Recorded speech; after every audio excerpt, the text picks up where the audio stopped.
I'm Big Will Levinson, and it's time to talk sports after what was an absolutely thrilling high school softball season.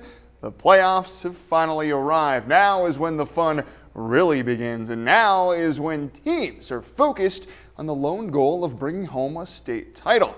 And here are the matchups for schools in the Grand Valley, and we start in 5A, where these 4 games will be held at Canyon View Park. These games get underway this Saturday, and the 5th seed in all of 5A, the 18-3 Fruita Wildcats, will take on the Bears of Bear Creek at 10 a.m. And Fruita might just be the hottest team in the state, entering the playoffs on an 11-game win streak. After we had our epic matchup between Fruita and Central, the Wildcats played a doubleheader with Durango over the weekend, and they didn't just beat the Demons, they demolished the Demons, outscoring them 37-3 in just the 2 games. My goodness. Meanwhile, for Central, they could get a chance at revenge after losing a heartbreaker to Fruita 6-5 in extras last week.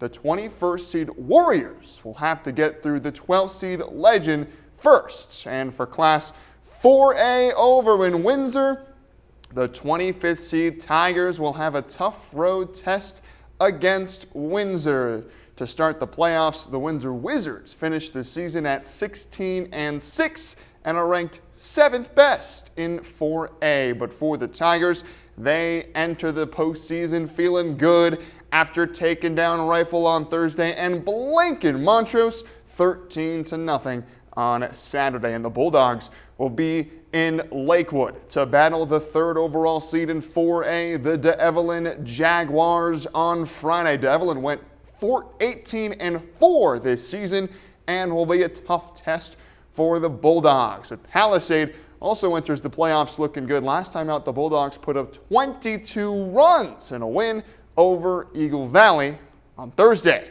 Switching gears now to college, where it was yet another big week for CMU soccer. A pair of big games for the Mavs at Community Hospital Unity Field. It was a doubleheader Sunday as both the men's and the women's teams hosted MSU Denver. First up was the men, and what a performance it was for goalie Diego Chavez. The Roadrunners threatening, and Chavez is there for 2 huge saves. Surely they'll score in the rebound, right? Wrong. Chavez comes out of nowhere for the diving effort. Let's check it out again in slow-mo.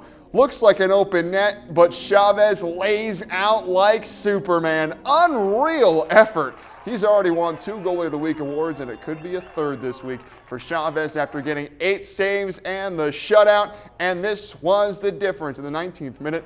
Manuel Ponce Casas with the winner to give CMU the huge 1-0 win over MSU Denver. And later on the women's side, the undefeated 9-0 Mavs had their chances early and often, just shot after shot to the net in the first half, but they could not find their goal. But boy, if you want to be a goalie, CMU might just be the school for you, because the Mavs have got some stoppers. Keely Wosharek with a Herculean effort here for these stops, but each team would find the back of the net in this one, as it would end in a 1-1 draw, as the Mavs remain unbeaten but get their first blemish on their record of the season and move to 9-0-1.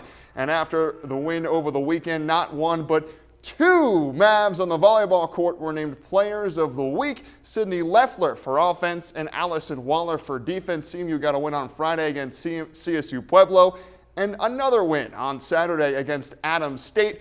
The 10th-ranked Mavs are now 16-1 on the year, and it's thanks to elite players like Sydney and Allison. It's Leffler's 2nd time winning and Waller's 3rd time. That is the most in the RMAC. Boy, after another disappointing output by the Broncos, it's nice to have plenty of local success here on the Western Slope to fall back on. Lots to be excited about in Western Colorado in the sports world, folks, and all of it is right here on KREX 5. That's all my time for sports.